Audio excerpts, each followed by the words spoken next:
Hi, I'm Perry Atkinson, General Manager here at theDove. Hey, check out our other videos and check out our website at thedove.us. Welcome back. Well, delighted to have back in the studio a good old friend. I'll say O-L-E. Could be O-L-D, but we'll just go with O-L-E. Anyway, Bill Gallagher is with us today, pastor and a counselor, and he's brought with him Jaime Hazlett. She's an attorney, and they're here to talk about a very special workshop coming up, Divorce Recovery Workshop, which will be held October 23rd, 24th, and 25th out at the Trail Christian Fellowship. And let me encourage you to think about attending this and pray about it. Bill and Jamie, nice to have you. Nice to see you, Perry. Good to see you. Thanks for having us. Well, so what's this about? What are you doing here? Well, Perry, about every year and a half, I like to host a divorce recovery workshop. Being one that has been personally touched by it myself, being raised in a single-parent home to the age of 10 at least, and then myself, unfortunately, going through divorce as a pastor 13 years ago, now happily remarried. So I have a real heart for people. It is quite traumatic and concern for children, and so I thought that the church, if anybody needs to speak out and walk along people that are broken, it should be the church, and so that's why we do it. Wow. And Jamie, what draws you to it?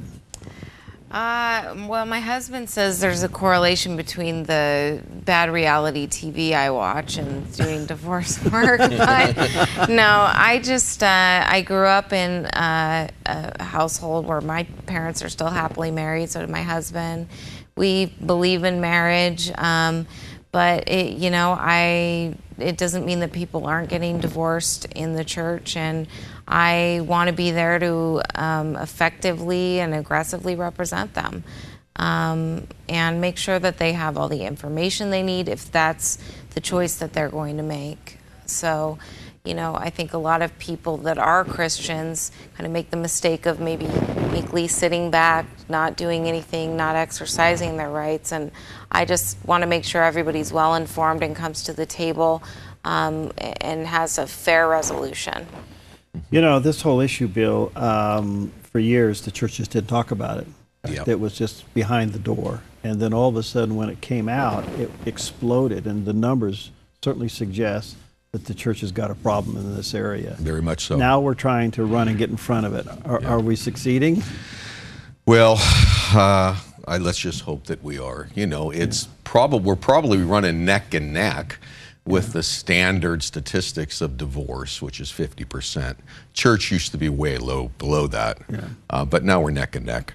And so I hope we're addressing it and making some headway. So what's your theme of the workshop? What are you trying to do here?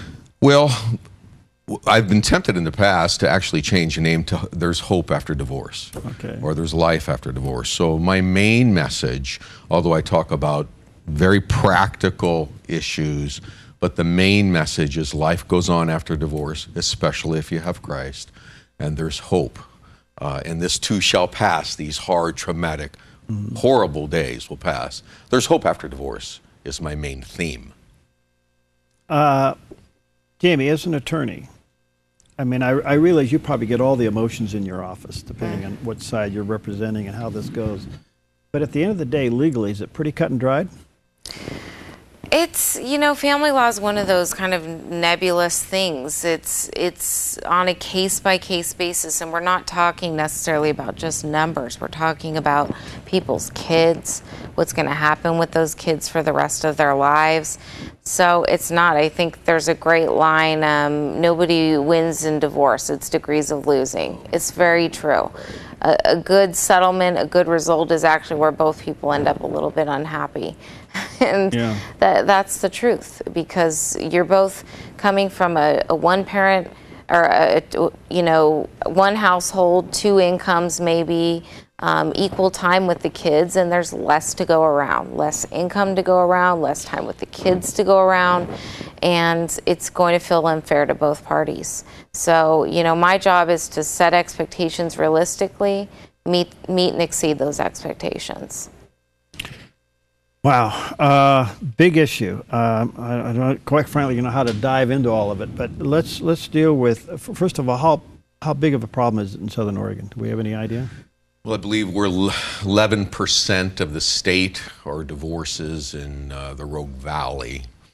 We hover around 11, 12, 1,300 divorces a year, so about 100 a month in the Rogue Valley. There was a U.S. News and World Report last year that ranked us 4th in the nation in terms of divorces. So there was actually a great article that Mail Tribune did on it, and I was quoted in it about how many divorces run through my office. And it's just incredible, the number of divorces that we have here locally. Is there a theme more so than one theme more so than another as to the reasons for divorce? How would you rank the reasoning for divorce? I mean, the one we hear the most of, irreconcilable differences. I mean, that takes in a big. Well, that's the generic that's the statement that you find on decrees. A decree template is irreconcilable differences. As a pastor and a counselor, I find probably the highest percentage comes by way of affairs or third-party infidelity. Infidelity. I find that, of course, the underlying overarching complaint is I'm not happy anymore. But usually by way of affairs is what I deal with. What about you? I find money is the big offender, and really where that starts is resentment. And a big one I'm seeing now is a shift of one party, maybe the woman actually working, and the man not working or not contributing as much, and the resentments that build up surrounding that. It's a reminder to me, I think, whether it's money, whether it's affairs, that all of that starts in our thought life as Christians. And, I see that play out every day. I see people lose control of their thought life, and it bleeds out into the marriage. So that's huge. And if you can start by taking captive those thoughts and really taking the time not to resent that other person and hold things against them, that's where everything starts to unravel. Communication's key. It's interesting on the affair side of things. In the 80s and 90s, one of the greatest threats I have found was high school reunions. That a lot of problems came out of that. Now, the abuse of social media. Definitely. It's huge. Huge. Would you say as well there? Wow. Now, long before they would need a divorce recovery workshop, you probably, Jamie, get a phone call, I'm thinking about divorcing, and you probably get the call, we're not getting along. Sure. Have you seen cases of reconciliation where you can put the pieces on the table and deal with it? Yes, I have, for sure. I do something really also that maybe for some is a little controversial, but it's actually biblical, 1 Corinthians 7, where Paul says that a man, woman must not divorce, but if they do, they must remain unmarried or be reconciled. Now, he's talking specifically Christian couples. So I deal with the but if they do piece, and I do something called managed separations that has kept a lot of people off the divorce steps and have seen success by that, where they're just about ready to kill one another. There's no love left. They separate, generally for the kid's sake. We work on the issues that led to the separation, and I've seen success with them being restored anywhere from 4 months to a year later. Wow. So I try to get them to see the reality and the danger of divorce. So what's the motivating factor for them to submit to you? Is it spiritual? Well, I think so. I think that they want to do God's will. I think the ultimate motivating factor is the children, as it should be. And at least initially, I think, matter of fact, I think the Lord actually uses the children to keep people together when they would, in any other venue, divorce. So I think what I find is the children, and then maybe they don't want to walk out on God's will. Those would be the two factors. How about you, Jamie? Have you been able to facilitate a reconciliation? I have, definitely. I try to gauge, I've gotten a pretty good idea when people come in of, are they emotionally ready to do this? And two, are there really the reasons there? Or are they just telling me a lot of superficial things that really, you know, oh, I'm not in love anymore. I don't feel a certain way anymore. That's a sign to me that this is just a fleeting thought, and there's going to be the same problems with the next relationship. And maybe they need to go back and do some work. So I'm the first one to tell people, I think you need to go back and try counseling. I don't think you're ready. And I can't think of an instance where I haven't had someone say, you're right, I need to. So a lot of situations where that's happened, and I tell everybody when we meet that I believe in marriage, that my happiest day would be to see them come in and tell me that they've worked things out and that they don't need me. And I've had cases where I thought there was no way people were going to get back together, and they walk in on the day of their court trial and they're holding hands and they're getting back together. So, you know, I think that as long as you leave that possibility open and let the couple know, there's no point where you've gone too far that you can't turn back and say, I want to give this a shot. That's very important to me in my practice. All right, let me take a break. When we come back, I've got a couple of questions. I'll let you ponder them. One is, there's this myth out there, oh, well, the kids will survive. And then the other one is, it appears that the church, because it's been, it didn't agree or didn't like the whole issue of divorce, it suppressed it for so many years.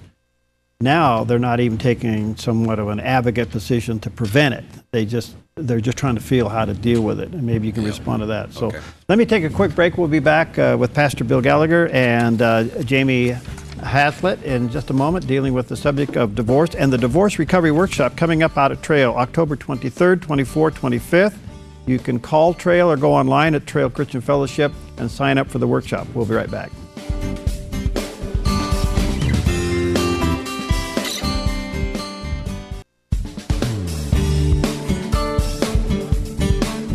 Okay, we're back, and with us today is Pastor Counselor Bill Gallagher and Attorney Jaime Hazlett, and we're talking about Divorce Recovery Workshop, which is coming up on October 23rd, 24th, and 25th, and it's going to be held in the Fireside Room out there at Trail Christian Fellowship. You can go online at trail.org, sign up there, or give them a call out at the church, 858-3501. And Bill, quickly, just do a highlight. What are you going to do those 3 days? Well, those 3 days, I primarily do some training, and then we have some facilitators from our church that have gone through divorce too, so we work with individuals. But I talk on subject matters such as dealing with the ex-spouse, planning for your future, single parenting, adjusting to the devastation emotionally, forgiveness. And what do you deal with? I get into kind of two areas. One is I talk about the ways that Christians sometimes make big mistakes in divorce. So I try to get specific to the ways I see my Christian clients, you know, either be hesitant or make concessions that they shouldn't make. And then I get into kind of the top 5 myths that I see in divorce, to kind of expel those myths and get into the truth of what actually is going on in a divorce process. All right, I want to come back to the subject of children.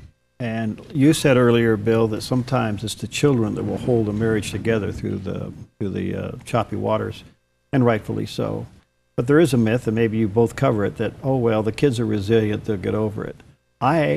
In all my years of ministry, I have never, ever seen children come through divorce okay.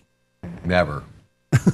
Am I right or wrong? You're right. I have a friend, I'll be quick with this. He was a friend of mine when I was pastoring in Eureka, and his parents got divorced when he was 15, okay? The father got remarried to who would be his stepmother, and they were married for 30 years. Now the man is 45. The stepmother passes away, and he said, Bill, at the age of 45, my first thought was, I hope my parents get back together. Wow. Wow. What do you say to a couple or an individual that thinks, well, the kids will get over it? It's devastating for children. It's a death, and it's a death of an idea. It's now nearly impossible for them to have the room and ability to love both parents equally. And that's where I see parents just fail miserably. is when they don't give the child the room all they want, no matter what the other parent's done, no matter what the current parent's doing to each other, or even if they failed, you know, or on drugs or something like that, they still want to love both parents. And the biggest mistake I see people make is not giving the child the room to have those feelings and to love the other parent. And talking negatively about the other parent is just poison. It's really bad. What I say about kids, along with what Jamie is saying here, it's a double loss for kids, especially if there's a remarriage. I've never met a child, barring severe abuse or drugs or violence in the home from the parents. I have never one time met a child that wished their parents got divorced, and very few I meet want the divorced parent to get remarried. And if they do, for children, it's a double loss. Definitely. All right, but the reality is they go ahead through the divorce anyway. Yes. And is there a recovery time for children? And if so, what should it look like? Well, what I say is it takes 2 to 6 years to recover as an individual going through divorce, depending on how close you were to the person, the tenure of the divorce. Children, I can speak of my own son, who's in his young 20s, it's been 13 years. He is not quite recovered yet, and he's 13 years. What do you think? It depends on the age, and it depends on the parents. You know, if the parents really work with the child, get the child into counseling, do their best to encourage the other parent's relationship, it can go smoother for children. Yes. You know, but the age really helps.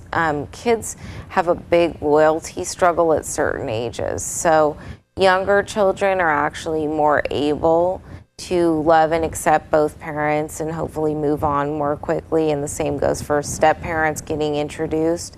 Older children typically, especially in that high school age, tend to choose sides. And it's more difficult for them actually to love and accept both parents because maybe they have a little more understanding of the adult issues that led to the divorce, and they feel hurt and betrayed. All right, part of helping the children through, I mean, let's say you have the adults and they understand that the kids are the innocent victims here. They take responsibility for that. Part of that responsibility is how they treat the ex-spouse. Oh, that's huge. And if the fight goes on, even though they recognize they're trying to do their best for the kids, they're probably putting gas on the fire, aren't they? I say in the workshop, Jamie deals with this all the time, no doubt, to the parent, well, I say to all divorced parents, that if you verbally criticize their parent, your ex-spouse, their parent, and you continue to do that, I promise you, your child will end up in their arms, not yours. That's a promise. I'll say by experience of counseling, bingo, you're spot on. Yeah. I've seen that. Yeah. Would you agree with that, Jamie? Yeah, and another mistake is letting the child come over and interrogating or asking what's going on at the other parent's house, encouraging the child to talk bad about the other parent. Parents will say things like, oh, well, they just said it. They just came out with it. No, you sat and you let them do it, and they want to please you, and they love you, and they think this is entertaining you or making you happy, and it's devastating to them.